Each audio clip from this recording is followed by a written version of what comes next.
Good morning. આપણે પ્રકરણ 16 ભણી રહ્યા હતા. હવે આગળ પ્રશ્ન આવશે, કુદરતી સ્ત્રોતોનું વ્યવસ્થાપન શા માટે જરૂરી છે? જે કુદરતી સ્ત્રોતો છે એનો યોગ્ય ઉપયોગ કરવો જોઈએ. કેમ? કારણ કે ઉર્જા સિવાયની તમામ વસ્તુઓ જે આપણને જરૂરી છે, ખોરાક, કપડાં, પુસ્તક, વાહન, એ પૃથ્વી પરના સ્ત્રોતોમાંથી જ મળે છે. આથી તેને જાળવવા ખૂબ જ જરૂરી છે. બીજું, આ બધા સ્ત્રોતો કેવા છે? મર્યાદિત છે. જેમ જેમ જનસંખ્યા એટલે કે વસ્તીનો વધારો થાય છે એમ સ્ત્રોતોની માંગ પણ વધે છે. જો આપણે દીર્ઘકાલીન વિચારે રાખીએ, મતલબ કે ભવિષ્યનું વિચારીએ, તો આવનારી પેઢીને પણ તેનો લાભ મળી શકે એવું વ્યવસ્થાપન આપણે કરવું જોઈએ. ટૂંકમાં એનો મર્યાદિત ઉપયોગ કરવો જોઈએ. કારણ કે કુદરતી સ્ત્રોતો મતલબ સમજો પેટ્રોલિયમ જે પૃથ્વીના પેટાળમાંથી મળે છે.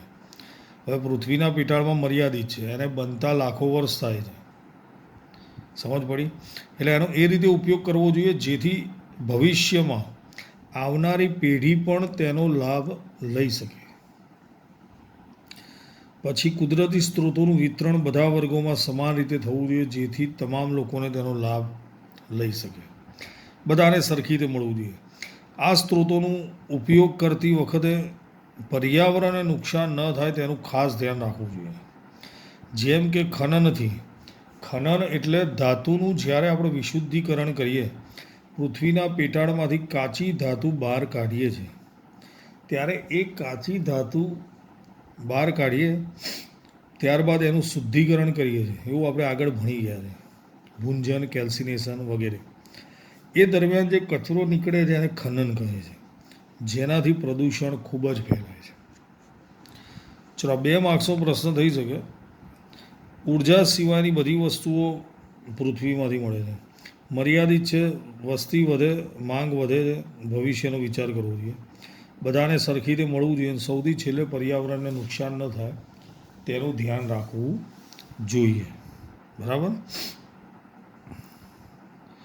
ચલો, કુદરત અને કુદરતી સ્ત્રોતોનો ઉપયોગ કરવાની શરૂઆત કઈ રીતે થઈ હતી? વૈદિક કાળના અંતમાં ખેતીને આર્થિક પ્રવૃત્તિ તરીકે સ્વીકારી હતી. એ પહેલાં ખેતી આર્થિક પ્રવૃત્તિ નહોતી. ખેતી કરતાં પહેલાં એવું હતું, 4 વર્ણ હતા. શું કહેવાય? ક્ષત્રિય, એવી રીતે 4 વર્ણ હતા, જેમાંથી અમુક જાતિ ખેતી કરે એ બીજાને એમ જ આપી દે, સામે વળતર સ્વરૂપે કપડાં લે કે ગમે તે. આર્થિક પ્રવૃત્તિ નથી. પછી એનો આર્થિક પ્રવૃત્તિ તરીકે ત્યારે જંગલો અને કુદરતી સ્થળોને પવિત્ર ધાર્મિક સ્થળો તરીકે માનવાની શરૂઆત થઈ અને વન્યજીવોની સંકલ્પનાનો ઉદ્ભવ થયો. હવે આપણે પ્રશ્ન થાય, વન્યજીવ એટલે શું? તો જે જંગલમાં રહે એ વન્યજીવ, બરાબર છે. પણ એના માટે એવી એક વ્યાખ્યા છે કે જેની ખેતી નથી થતી, જેની ખેતી ન થાય તેવી વનસ્પતિ અને પાલતુ ન હોય તેવા પ્રાણીઓ. ગાય, ભેંસ, કૂતરા, બિલાડા, પછી ઘોડો, ગધેડો, ઊંટ, આ બધા પાલતુ પ્રાણી છે. એ સિવાયના પ્રાણીઓ વન્યજીવો કહેવાય, જેને ઘરમાં પૂરી રાખવા એક ગુનો બને છે. પછી જેની ખેતી ન થતી હોય એવી વનસ્પતિ, જેમ કે ઉદાહરણ લીમડો, લીમડાની ખેતી ન થાય તો લીમડાનું ઝાડ ઉગ્યું હોય તો એને તમે કાપી શકો નહીં પરમિશન વગર. હા, એટલે વન્યજીવો એટલે જેની ખેતી ન થાય તેવી વનસ્પતિ અને પાલતુ ન હોય તેવા પ્રાણીઓ. વન્ય પ્રવૃત્તિ સિવાય પણ રીતિ રિવાજો, ધાર્મિક માન્યતાનો કુદરત અને કુદરતી સ્ત્રોતોના સંરક્ષણ માટે ઉપયોગ કરવાની શરૂઆત થઈ. આ સિવાય ઘણા બધા રીતિ રિવાજો છે, જેમ કે પીપળો, વડ, એને પવિત્ર માનવામાં આવે છે, ગાયને પવિત્ર માનવામાં આવે છે હિન્દુ ધર્મની અંદર. જુદા જુદા ધર્મોમાં અલગ અલગ હોય છે. હવે જૈવ વિવિધતા શું છે? સજીવોના વિવિધ સ્વરૂપો, જીવાણુ, બેક્ટેરિયા, ફૂગ, કીટકો, પક્ષી, સરીસૃપ, સસ્તન, વિહગ, આ બધાનો સમાવેશ જેમાં થાય એને કહેવાય જૈવ વિવિધતા. જે ધોરણ 9માં આપણે ભણી ગયા છે પ્રાણી વર્ગીકરણ. પ્રાણી વર્ગીકરણ ભણી ગયા છે. સછિદ્રથી શરૂઆત થતી હતી અને સૌથી છેલ્લે સસ્તન આવતું હતું. આને કહેવાય જૈવ વિવિધતા. ચલો હવે જે વન્યજીવો સાથે સંકળાયેલી સંસ્થા કે વ્યક્તિઓ, 4 જણા છે. એક, જે લોકો જંગલની આજુબાજુ કે જંગલમાં રહે છે. 2, સરકારના વન વિભાગ એટલે કે ફોરેસ્ટ અધિકારીઓ. 3, બિઝનેસમેન, જેનો કાચો માલ જંગલ છે. 4, પ્રકૃતિ પ્રેમી. સમજ પડી? વન્યજીવો સાથે સંકળાયેલા લોકો. પહેલું શું કીધું? જંગલની અંદર કે તેની નજીક રહેતા લોકો જે પોતાની અનેક જરૂરિયાતો માટે જંગલ પર નિર્ભર રહે છે. કેવી રીતે? તો જંગલની અંદર રહેતા હોય અથવા જંગલની આજુબાજુમાં રહેતા હોય એ લોકો બળતણ માટે લાકડું લઈ જાય છે.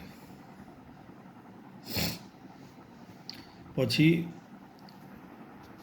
ઘર બનાવવા માટે પણ લાકડા લઈ જાય છે. બીજું છે સરકારના વન વિભાગ, જેની પાસે જંગલોનું નિયંત્રણ છે. તે જંગલોમાં મળતા સ્ત્રોતોનું વ્યવસ્થાપન કરે છે. ત્રીજું છે ઉદ્યોગપતિ, ઘણા બધા ઉદ્યોગો જંગલ પર આધારિત છે. એક ઉદાહરણ આપ્યું તો ટીમરૂના પાનમાંથી બીડી બનાવે છે. આ સિવાય રમત ગમતના સાધનો બનાવવાનો ઉદ્યોગ, ફર્નિચર બનાવવા માટેનો ઉદ્યોગ. લાકડું ક્યાંથી લાવશે? જંગલમાંથી. 4 છે પ્રકૃતિ પ્રેમી, જે ફક્ત વન્યજીવોનું સંરક્ષણ ઈચ્છે છે. ઉપરના 3 લોકો છે એ વન્યજીવોનો ઉપયોગ કરે છે. ભાઈ વન્યજીવ એટલે વનસ્પતિ અને પ્રાણી બંને આવશે. ફરીથી કહું છું, ખેતી ન થાય તેવી વનસ્પતિ અને પાલતું ન હોય તેવા બધા પ્રાણીઓ વન્યજીવોમાં આવશે. ઉપરના 3 છે એ ફક્ત એનો ઉપયોગ કરે છે. નુકસાન કરે છે કે નહીં આપણે આગળ જોઈએ. પણ 4થા જે છે પ્રકૃતિ પ્રેમી, એ વન્યજીવોનું સંરક્ષણ ઈચ્છે છે. 1972માં ભારતની અંદર એક કાયદો બન્યો હતો 1972માં વન્યજીવોના સંરક્ષણ માટે. એ કાયદા મુજબ પાલતું ન હોય તેવા પ્રાણીને ઘરમાં રાખી શકાય નહીં અને ખેતી ન થતી હોય એવી વનસ્પતિને કાપી શકાય નહીં. જો આવું કરે તો એને દંડ અથવા કેદ થઈ શકે છે. 1972માં આવો કાયદો ઘડાયો. બરાબર. ચલો હવે વન્યજીવો સાથે સંકળાયેલી વ્યક્તિઓ કઈ રીતે કાર્યરત છે. પહેલું મેં કીધું એ સ્થાનિક લોકો, જે લોકો જંગલમાં કે જંગલની આજુબાજુમાં રહે છે. મેં હમણાં કીધું એમ બળતણ માટે લાકડું મેળવે છે. વાંસનો ઉપયોગ કરી ઝૂંપડીના ટેકા બનાવે, ટોપલીઓ બનાવે. વનસ્પતિમાંથી ફળ, ઘાસચારો અને ઔષધો પણ મેળવે છે. સમજ પડી? સ્થાનિક લોકો. પણ એ લોકો જંગલને નુકસાન કરતા નથી. બળતણ માટે લાકડું મેળવે છે, કેમ નુકસાન ન કરે. પણ એ લોકો આખા વનસ્પતિને તોડતા નથી. ફક્ત શું કરે છે? એની ડાળીઓ તોડીને લઈ જાય છે, આખા ઝાડ નહીં તોડે. એટલે વનસ્પતિને, જંગલોને નુકસાન થતું નથી. વાંસનો ઉપયોગ ઝૂંપડી બનાવવા કરે છે અને એની જગ્યાએ બીજું ઉગાડશે અને વાંસ ઝડપથી ઉગે છે, આપણે જાણીએ છીએ. વન વિભાગના લોકો આઝાદી પછી, સ્વતંત્રતા પછી, એ પહેલાં બધું અંગ્રેજોના હાથમાં હતું. અંગ્રેજોથી જંગલોનું નિયંત્રણ આપણા હસ્તકે થયું, મતલબ ગવર્મેન્ટના હાથેથી. ભાઈ ભારતમાં એટલે કે આખા દેશમાં જ્યાં જ્યાં જંગલો હોય એનો માલિક કોણ? તો એનો માલિક કોણ હોય? ગવર્મેન્ટ હોય. બરાબર.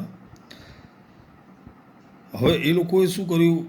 પૈસા મેળવવા માટે એક જ પ્રકારની ઝડપી વૃદ્ધિ પામતા વૃક્ષો, બીજા બધા વૃક્ષો કાપી સાગ, નીલગિરી, પાઇનસ જેવા વૃક્ષો ઉગાડે, કારણ કે ઝડપથી ઉગે. કાપે ફરીથી ઝડપથી ઉગે. હવે એને કાપીને શું કરે? હા, તો આ વૃક્ષોના જે લાકડા છે એનો બિઝનેસ કરશે ગવર્મેન્ટ, એ વેચી મારશે. તો આપણને શું વાંધો છે? વનસ્પતિ તો ઉગાડે જ છે બીજી, પણ એનાથી જૈવ વિવિધતાને નુકસાન થાય છે. જંગલમાં ઘણા બધા સજીવો વસવાટ કરતા હોય છે. એમાં કેટલાક પ્રકારના સજીવો અમુક ચોક્કસ પ્રકારની વનસ્પતિ પર જ રહેતા હોય છે. સમજ પડે છે હું બોલું છું? જેમ કે કોઈ કીટક છે એક જ પ્રકારની વનસ્પતિ ખાશે. હવે એવી બધી વનસ્પતિ કાપી સાગ, પાઇનસ, નીલગિરી ઉગાડે તો એ કીટકને ખોરાક મળશે નહીં. અને આપણે આગળના પાઠમાં ભણી ગયા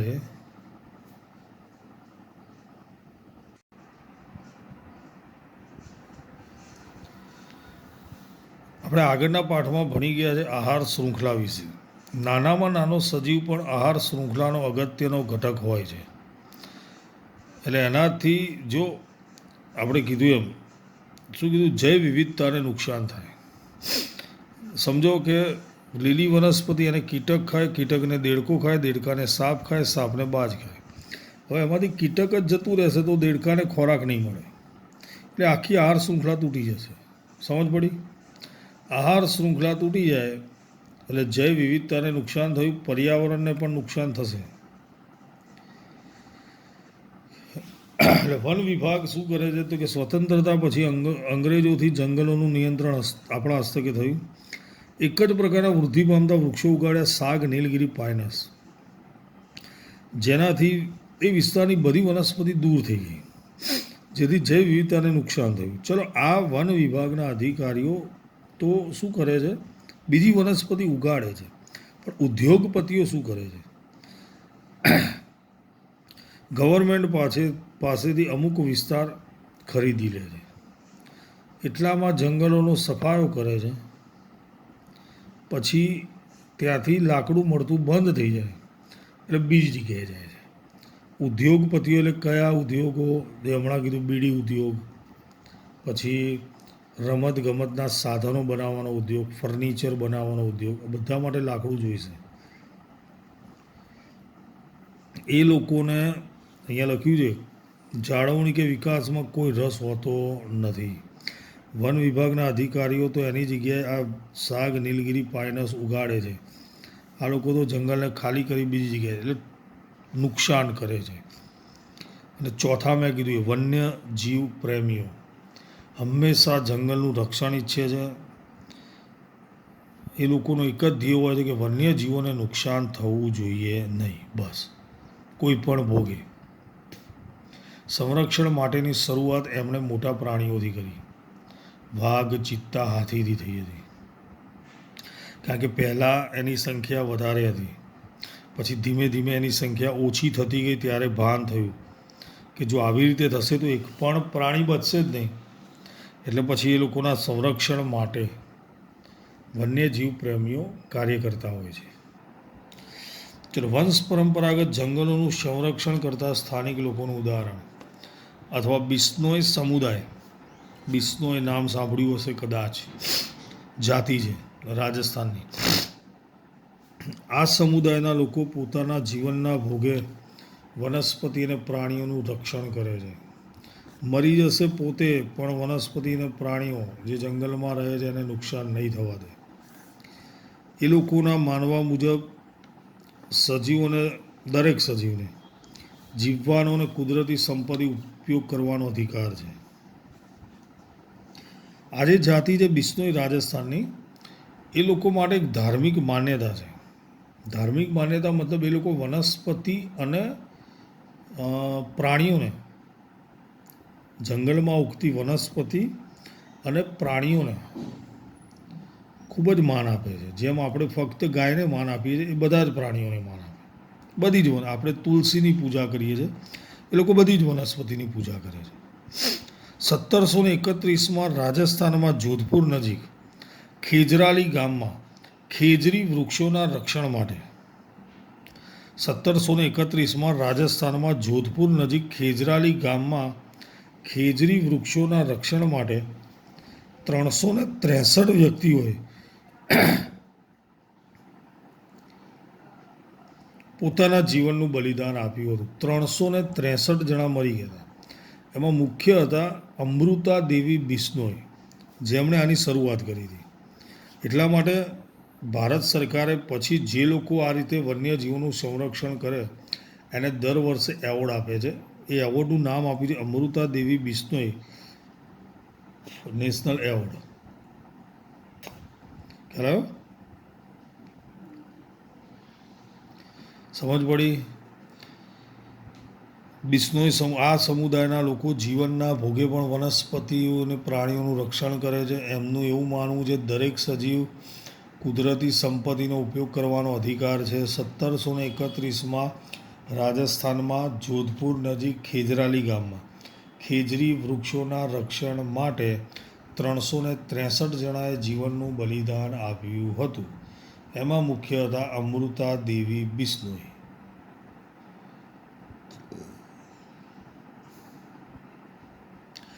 એની યાદમાં ભારત સરકાર દર વર્ષે એવોર્ડ આપે છે જે આવું કાર્ય કરે, મતલબ વન્યજીવોનું સંરક્ષણ કરે.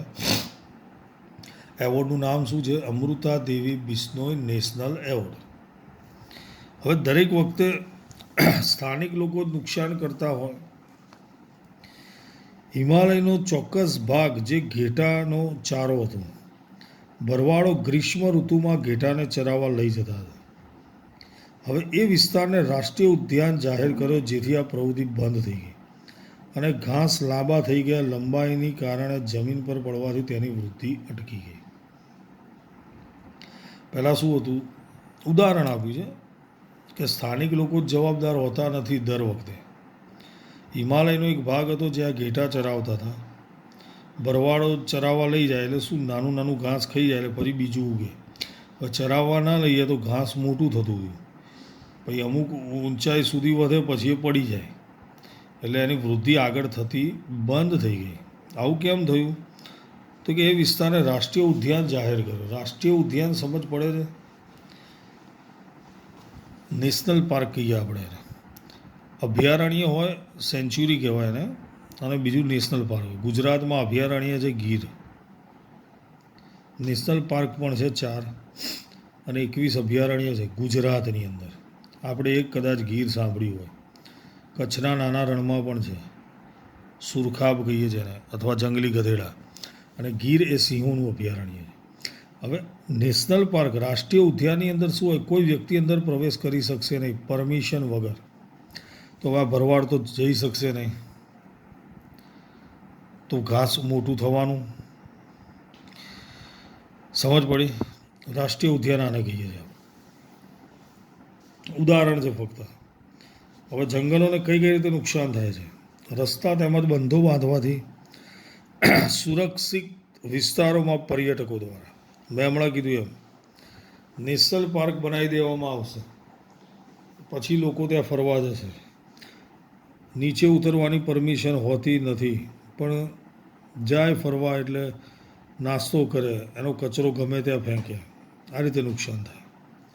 જંગલોમાં થયેલી સુવિધાની વ્યવસ્થાને કારણે ઘણી જગ્યાએ જોઈએ તો અભયારણ્યની અંદર રિસોર્ટ, હોટલ્સ બનાવેલી હોય છે. બધા ત્યાં એડવેન્ચર માટે જતા હોય છે, પણ એનાથી ઘણું બધું નુકસાન થતું હોય છે. બરાબર? આનાથી જંગલોને નુકસાન થાય છે. સમજ પડી? રસ્તા તેમજ બંધો બાંધવાથી સુરક્ષિત વિસ્તારોમાં પર્યટકો દ્વારા અને સુવિધાની વ્યવસ્થાને કારણે. એના પછીનો પ્રશ્ન છે જંગલો શા માટે જરૂરી છે? જંગલોની અગત્યતા લખો. વાંસનું લાકડું મળે જેનો ઉપયોગ ઝૂંપડીના ટેકા અને વસ્તુ સંગ્રહ કરવા માટેની ટોપલી બને. ઘાસચારો, કિંમતી લાકડું, ઔષધો મળે. જુદા જુદા પ્રાણીઓનો વસવાટ છે. અને સૌથી અગત્યનું, વરસાદ સામે ભૂમિનું ધોવાણ અટકાવે છે. 4 છે એટલે 2 માર્ક્સમાં પૂછાય. લાકડું મળે વાંસનું, ઝૂંપડીના ટેકા બને, ટોપલી બને. કિંમતી લાકડું, ઔષધ, ઘાસચારો, જુદા જુદા પ્રાણીઓનો વસવાટ છે. વધુ વરસાદ સામે ભૂમિનું ધોવાણ અટકાવે છે. ચલો હવે બીજું એક છે ચિપકો આંદોલન. જેમ પેલું રાજસ્થાનનું હતું ને એના જેવું છે. એની શરૂઆત 1970માં હિમાલયની ઊંચી પર્વતીય શૃંખલાની અંદર આવેલા ગઢવાલ જિલ્લો છે એના રેની ગામમાં થઈ હતી. એક દિવસે વૃક્ષોના માલિકો, મેં હમણાં કીધું એમ, ઉદ્યોગપતિઓ શું કરે છે? જંગલને ખરીદી લે છે ગવર્મેન્ટ પાસેથી, પછી એને કાપી નાખે છે. વૃક્ષો કાપવા માટે માણસોને મોકલ્યા. કોન્ટ્રાક્ટ લીધો હોય જંગલ કાપવાનો, એને માણસોને મોકલ્યા. એ સમયે ગામના પુરુષ લોકોની હાજરી ન હોવાથી ગામની મહિલાઓ ત્યાં પહોંચી ગઈ. વૃક્ષોની ફરતે હાથ ફેલાવીને ઊભી રહી ગઈ અને વૃક્ષોને કાપતા અટકાવ્યા. સમજ પડી? બાથ ભીડી લીધી, સમજો, વૃક્ષો સાથે. એટલે એને એવું નામ આપ્યું છે ચીપકો, ચોંટી જવું. 1970માં હિમાલયની શૃંખલાના ગઢવાલ જિલ્લાના રેની ગામમાં થઈ હતી. કોન્ટ્રાક્ટરના મજૂરો પહેલાં તો આવ્યા, પછી ત્યારે થોડો ઝઘડો થયો એટલે પાછા જતા રહ્યા. પણ બીજી વખત આવ્યા જ્યારે પુરુષો હાજર ન હતા, એટલે મહિલાઓ વૃક્ષોની ફરતે બાથ ભીડી દીધી. એનો મતલબ એવો હતો કે વૃક્ષોને કાપવા હોય તો પહેલાં અમને કાપવા પડશે, એવું તો એ કરશે નહીં. એટલે આ આંદોલન કેવી રીતે ફેમસ થયું? ચીપકો આંદોલન. હવે આનાથી જનજાગૃતિ, લોકોની અંદર જાગૃતિ થઈ કે વનસ્પતિને બચાવવી તો પડશે જ. જો એ સમયે કોન્ટ્રાક્ટરના મજૂરોએ વૃક્ષો કાપી ધરાશાયી કર્યા હોત તો તે વિસ્તાર વૃક્ષહીન થઈ ગયો હોત. મેં કીધું એમ, ઉદ્યોગપતિઓ જંગલનો નાશ જ કરે છે, નવી વનસ્પતિ ઉગાડતા નથી, એમને કોઈ રસ હોતો નથી. સ્થાનિક સમુદાય માત્ર ડાળીઓને, મેં આગળ સમજાવ્યું હતું તમને કે જે લોકો જંગલમાં રહે છે કે જંગલની આજુબાજુ રહે છે એ ફક્ત ડાળીઓ કાપે છે. હવે એ ભાગ તો ઝડપથી ઉગવાનો જ છે. હવે આ જે ચીપકો આંદોલન થયું એનાથી સરકાર પણ વિચારવા લાગી કે વૃક્ષોને તો બચાવવા પડશે જ. હવે આગળ જોઈએ સરકાર અને સ્થાનિક લોકોએ ભેગા મળીને શું કાર્ય કરેલ છે. 1972માં મેં તમને કીધું એમ, આગળ કીધું હતું, 1972માં, એ ફક્ત નોલેજ માટે છે, એક્ઝામમાં નહીં પૂછાય. 1972માં ભારતની અંદર વન્યજીવ સંરક્ષણ કાયદો ઘડાયો. એ મુજબ પાલતુ ન હોય તેવા પ્રાણીને ઘરમાં રાખી શકાય નહીં. વિચારી લેજો, પાલતુ પ્રાણી મેં તમને કીધા એ સિવાયના ઘરમાં રખાશે નહીં. ઘણા લોકો કાચબા કે સસલા લાવે છે, ઘરમાં નહીં રખાય. કોઈ પોલીસને જાણ કરશે તો પોલીસ પકડીને લઈ જશે, દંડ ભરશે અથવા જેલ થશે. ચલો, 72માં પશ્ચિમ બંગાળના વન વિભાગ પ્રદેશના દક્ષિણ પશ્ચિમ વિસ્તારના નાશ થઈ રહેલા સાલ, કઈ વનસ્પતિ? સાલ, વૃક્ષના જંગલોની પુનઃપૂર્તિની યોજના નિષ્ફળ બની રહી હતી. બધાએ આયોજન કર્યું કે બધા, એટલે વન વિભાગના અધિકારી અને ગામના લોકોએ ભેગા મળી આયોજન કર્યું. ગામના લોકોએ પહેલાં કીધું વન વિભાગના અધિકારીઓને કે સાલ વૃક્ષો ઓછા થઈ રહ્યા છે, એના માટે કંઈક કરો, પણ કશું થયું નહીં. જેથી વન વિભાગના કર્મચારી અને ગામવાસીઓમાં લડાઈ થઈ હતી. આ સમયે વન વિભાગના અધિકારી હતા બેનર્જી, અને ગામવાસીઓએ ભેગા મળીને વ્યવસ્થાપન કર્યું. ધ્યાનથી સાંભળજો. આ ઘટના મિદનાપુરના અરાબાડી વન વિસ્તારની છે, જેમાં જંગલના 1272 હેક્ટર વિસ્તારને સંરક્ષણ અપાયું. પહેલાં ગવર્મેન્ટને કીધું તો કશું થયું નહીં. પછી ત્યારે અધિકારી કોણ હતા? બેનર્જી. એમણે અને ગ્રામવાસીઓએ ભેગા થઈને 1272 હેક્ટર વિસ્તારમાં સાલના વૃક્ષો ઉગાડ્યા અને એનું સંરક્ષણ કર્યું. આનાથી ઘણા બધા ફાયદા થયા. ગ્રામવાસીઓ આ વિસ્તારની દેખરેખ કરવાની, રોજગારી મળવાની સાથે 25% નીપજનો ઉપયોગ કરવાનો અધિકાર મળ્યો. જે નીપજ થાય એમાંથી 25% ગ્રામવાસીઓને આપી દેવાની, દેખરેખ કરવાની, અને રોજગારી પણ મળે, નોકરી પણ મળે. ખૂબ જ ઓછી કિંમતે બળતણ માટેના લાકડાને પશુ ચરાવવાની સહમતિ આપવામાં આવી ગ્રામવાસીઓને ફક્ત.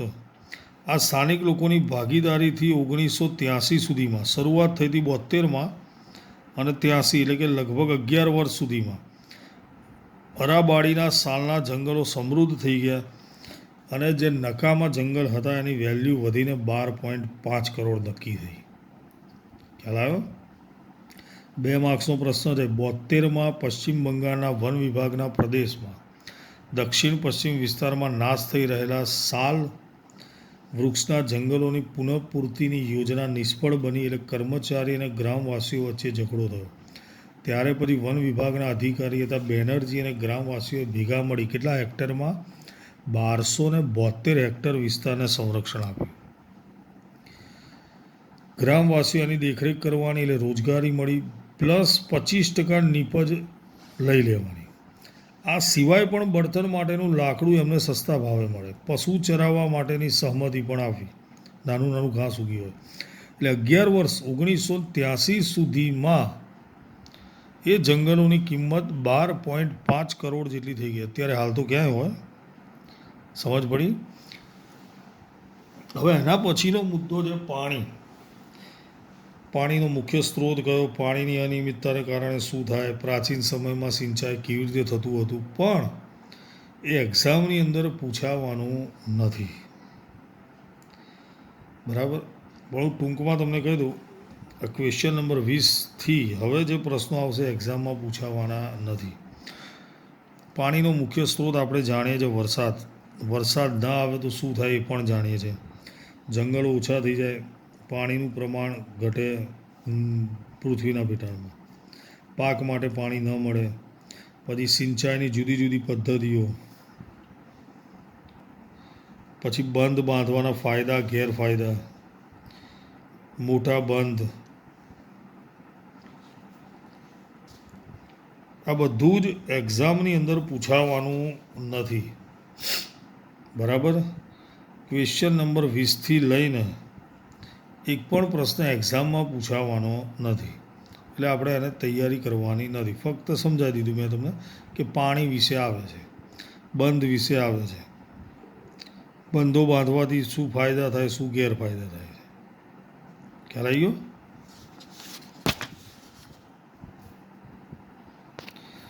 પછી પાણીનો સંગ્રહ કરવાની જુદી જુદી પદ્ધતિઓ જુદા જુદા રાજ્યમાંથી, જળ સંગ્રહના ફાયદા. આ કશું જ એક્ઝામમાં નહીં પૂછે. હા, હવે સૌથી છેલ્લો ટોપિક પૂછાશે કોલસો અને પેટ્રોલિયમ. કોલસો અને પેટ્રોલિયમ એ શું છે? તો કે અશ્મિ બળતણ છે. અશ્મિ બળતણ એટલે આપણે જાણીએ છીએ લાખો વર્ષ પહેલાં પૃથ્વી પર વસવાટ કરતા સજીવો પૃથ્વીના પેટાળમાં દટાઈ ગયા અને એની પર જે જૈવ રાસાયણિક પ્રક્રિયા થઈ એનાથી જે તૈયાર થયું એને આપણે શું કહીએ છીએ? અશ્મિ બળતણ. 2 પ્રકારના છે, કોલસો અને પેટ્રોલિયમ. અત્યારે હાલ આપણે એનો બેફામ ઉપયોગ કરીએ છીએ. કોલસાનો ઉપયોગ નહીં કરતા સાહેબ? કરીએ છીએ. ઘરે લાઇટ આવે છે, પાવર સ્ટેશનમાં કોલસો વપરાય છે. બરાબર? પેટ્રોલિયમ તો આપણે જાણીએ છીએ, પેટ્રોલ, ડીઝલ, કેરોસીન, ઊંજણ તેલ, બળતણ તેલ, ડામર, આ બધું જ જુદી જુદી જગ્યાએ ઉપયોગ થતું હોય છે. હવે જો આ જ રીતે પેટ્રોલિયમનો ઉપયોગ કરીશું તો નજીકના ભવિષ્યમાં એટલે કે 200 વર્ષમાં એ ખૂટી જશે. એટલે આપણે આનો વિવેકપૂર્ણ ઉપયોગ કરવો જોઈએ. પહેલું કારણ છે પુનઃ અપ્રાપ્ય છે. પુનઃ અપ્રાપ્ય મતલબ એકવાર ઉપયોગ કર્યા પછી એ ટૂંકા સમયમાં મળશે નહીં. એટલે પુનઃ અપ્રાપ્ય. એને પૃથ્વીના પેટાળમાં બનતા લાખો વર્ષ થાય છે. પુનઃપ્રાપ્ય એટલે ટૂંકા સમયમાં મળે, જેમ કે સૌર ઉર્જા, પવન ઉર્જા, સમુદ્ર ઉર્જા, આ બધી જળ ઉર્જા, આ બધી પુનઃપ્રાપ્ય છે. પવન ઉર્જા આજે મળી તો એવું નહીં કે વર્ષ પછી મળશે, દરરોજ મળશે. અને પેટ્રોલિયમ કોલસો પુનઃ અપ્રાપ્ય છે. જે જૈવ ભારથી બને છે તેમાં કાર્બન સિવાય હાઇડ્રોજન, નાઇટ્રોજન, સલ્ફરની માત્રા હોય છે અને હાઇડ્રોજન, નાઇટ્રોજન, સલ્ફરના ઓક્સાઇડ વાતાવરણને દૂષિત કરે છે. નાઇટ્રિક ઓક્સાઇડ, સલ્ફર ઓક્સાઇડ પાણીમાં ઓગળે, નાઇટ્રિક એસિડ, સલ્ફ્યુરિક એસિડ વરસાદ સ્વરૂપે જમીન પર પડે, જેને એસિડ વરસાદ કહીએ છીએ. આગળ ભણી ગયા છે આવું ધોરણ 9માં. એટલે જે કોલસો અને પેટ્રોલિયમ મળે છે એમાં કાર્બન મુખ્ય હોય છે, પણ આ સિવાય 3 હોય છે. એમાં આનો ઓક્સાઇડ એટલે નાઇટ્રિક ઓક્સાઇડ, આનો oxide sulphur dioxide. Nitric oxide sulphur dioxide પાણીમાં ઓગળે. નાઇટ્રિક એસિડ સલ્ફ્યુરિક એસિડ વરસાદ સ્વરૂપે જમીન પર પડે, જેને એસિડ વરસાદ કહીએ છીએ.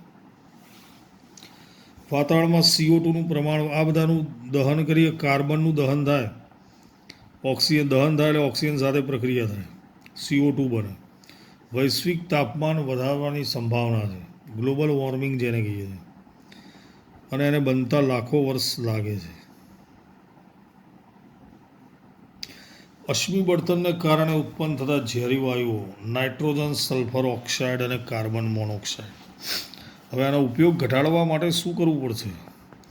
અંગત વાહનને બદલે બસમાં મુસાફરી કરવી. નજીક જવું હોય તો સાયકલનો ઉપયોગ અથવા ચાલતા જવું.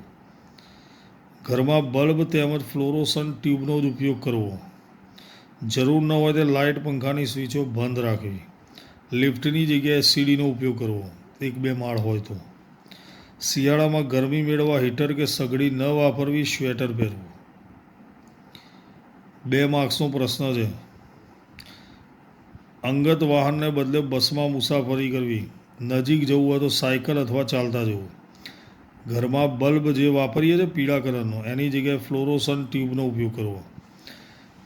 બલ્બ તેમજ ફ્લોરોસન ટ્યુબનો જ ઉપયોગ કરવો. જરૂર ન હોય ત્યાં લાઇટ, પંખાની સ્વિચો બંધ રાખવી. લિફ્ટની જગ્યાએ સીડી, 1-2 માળ હોય તો. લખતા નહીં એવું. શિયાળામાં ગરમી મેળવવા હીટર કે સગડી ન વાપરતા, જો કે આપણે એવું કરતા જ નથી. 1 સ્વેટર વધારે પહેરવું. ખ્યાલ આવી ગયો? આવું કરવાથી ભવિષ્યની પેઢીને પણ આનો લાભ મળી શકે. ઓકે, પાઠ અહીંયા પૂરો થયો. 2 પાઠ ભણવાના હવે બાકી છે, 9મો અને 4થો. એમાં 9મો પાઠ આપણે ભણીશું આ રીતે, પણ 4થો પાઠ મે બી ગવર્મેન્ટ પરમિશન આપે તો લાઈવ ભણીશું, કારણ કે અગત્યનો છે અને થોડો ઇમ્પોર્ટન્ટ વધારે પડતો છે. આગળ સાયન્સ ભણવું હોય તો એના વગર કશું જ નહીં થાય. બરાબર? ચલો, ગુડ લક.